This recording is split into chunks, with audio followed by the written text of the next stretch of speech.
Yes, in the previous lecture, we have discussed the silent features of machine independent macroprocessor. Now, this is the fourth topic from macroprocessor, that is macroprocessor design option. Okay, we will discuss the three designs. One is a recursive macro expansion, second will be the general purpose macroprocessor, and third will be the macro processing with the language translators. Okay, so first is the recursive macro expansion.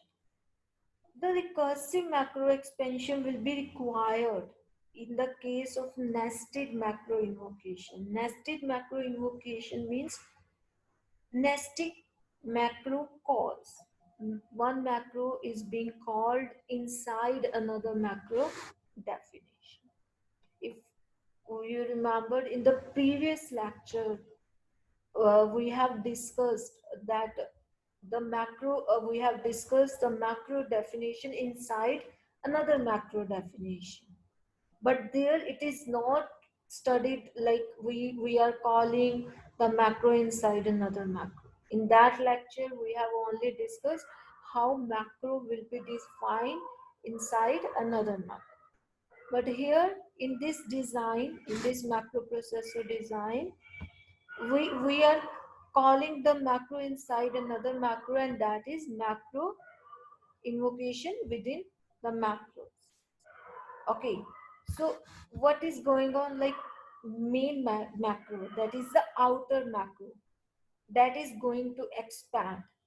The definition of that macro is going to be placed instead of its call. And during expansion, the lines from the definition table will be read, and there one call will occur for some another macro. The call will occur for some other macro. Then what will happen? The inner macro definition will be placed instead of inner macro call. Okay. So in that way, nested macro invocation will be processed. But there will be some problems. What? Like first outer macro is being expanded. For that, one argument table will be there and one expanding option will be there for the outer macro. Okay, argument table will have the arguments of the outer macro. Okay, and expanding of outer macro will be set to true. Later on, when nested macro call will occur, okay, nested macro call will occur, the argument table will be updated with the nested macro definition. Okay, nested macro definition parameters. And expanding of the nested macro will be set to false because its expanding is done now. The nested macro call expanding is done now. So the expanding parameter will be set to false. But the previous value of the argument table and expanding parameter will be replaced with the new values, and we are not able to get the previous value of outer macro. So that is the problem when we are working with the nested macros. Okay, one outer macro is being processed, its value will be stored in argument table, its expanding will be set, but later on inside one inner macro is being expanded, so their value will be set in argument table and expanding table. So when we want to go back to our outer macro, we will not able to get the values from argument table or expanding parameter. Okay, that is the problem. And what will be the solution for nested macro invocation is we can use the recursive calls and we can use the stack to store the values. Like in stack, first the outer macro parameters will be stored. Later on, the inner macro parameter will be stored. So when inner macro will be processed first, so their values will be picked from the stack and it will get processed. Then outer macro augment will be taken from stack and it will get processed. So stack can be used to solve this issue and using the recursive call concept. Okay. So this is the nested macro invocation.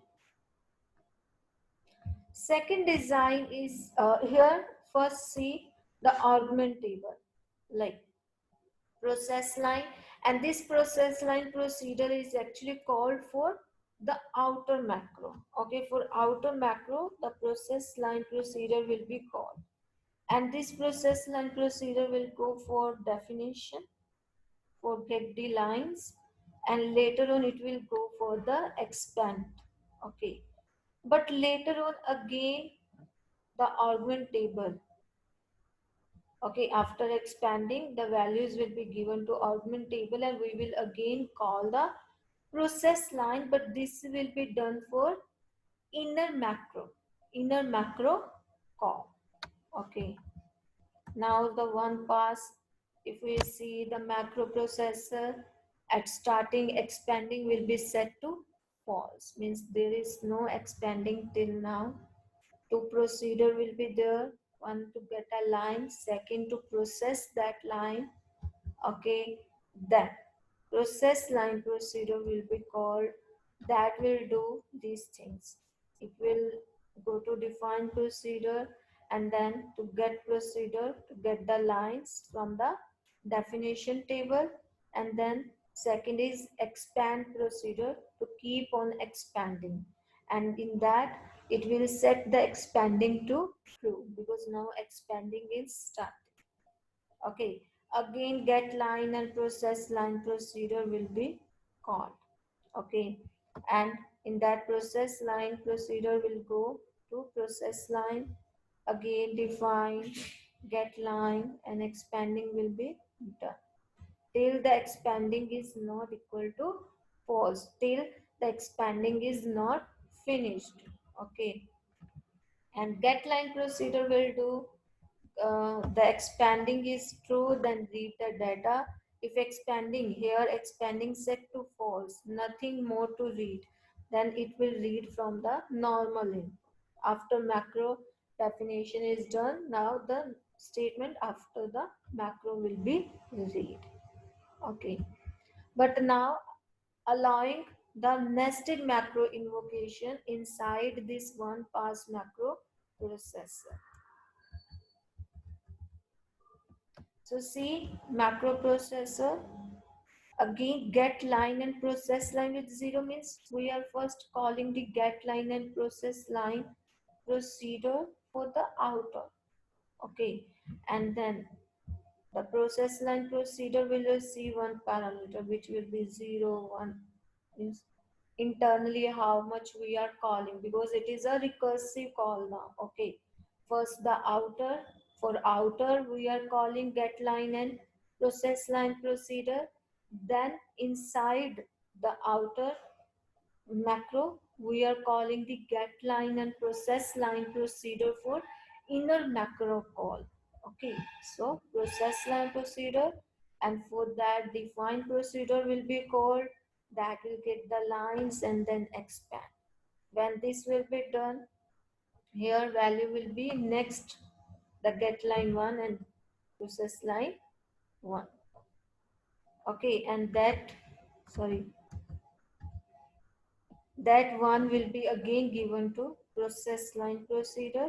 Okay, so that process line procedure now work for the value 1, and get line again it will check if it is, now see the thing here, here we are not putting any expanding, whether expanding is true, or here we are not checking, here we are checking this parameter, means we are working with outer macro or we are working with inner macro. So here if the this is true, that means still data is there to read. If it is false, read the data from in.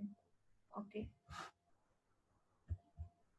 So that is the first design. Now, the second design is the general purpose macro processor. This is the second design, general purpose macro processor. Macro processor that do not depend on any particular programming language means general purpose that can be used by anyone. Not okay, this particular language can use or that particular language can use. No.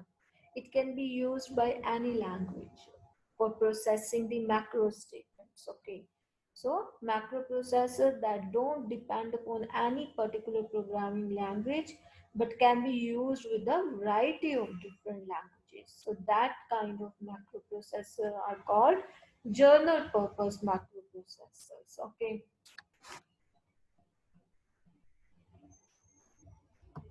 See, these special, like one is a general purpose, okay. The macro processor developed for some high level programming language, okay, the different high level languages, and that general purpose macro can be used there. The special purpose macro processors are similar with the general one, but only differ is that they will work differently in different languages, okay.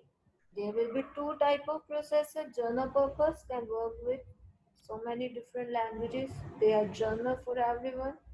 But special purpose in functionality, they will be similar to general purpose, but they will behave differently from language to language. So, what are the pros of general purpose macroprocessor? Programmer need not to learn many macro languages. Okay, because we are working with high level languages, we need not to learn the different macro languages. Okay, so for general purpose, one advantage is that programmer need not to learn many macro languages. Second, although its development costs are somewhat greater than those for the language specific macro processor, this expense do not need to be repeated for each language. Means they are saying like for special purpose, if we will discuss special purpose, their cost, development cost for special purpose development cost is less. General purpose cost is higher. But but one advantage is that they need not to be repeated for each language. As we have already discussed that general purpose can work with different languages. So if we are putting so much cost on general purpose, okay, but later on we need not to repeat the general purpose for different languages. Single macro processor can be used in different places. Okay. So these are the advantages of general purpose macro processor. But some disadvantages are that large number of detail must be dealt with in real programming languages. Means when we are working with the real time programming languages, we have to get the details of so many things. Like we should know the tokens of that language, like identifiers, the constants, operators, keywords. We should know the syntax. Okay, means when we are working with the higher level languages and we are using the general purpose macro processor there. So one disadvantage is that we should know about that language, their identifiers, what will be the syntax of that language. Okay, so these are the things, the what will be the statement, how we can write the expression in that language. Okay, if we need not to remember the macro language, we should remember the high level language syntax there. Okay, so that is general purpose macro process. That is already we have discussed advantages. Okay, disadvantages also we have discussed.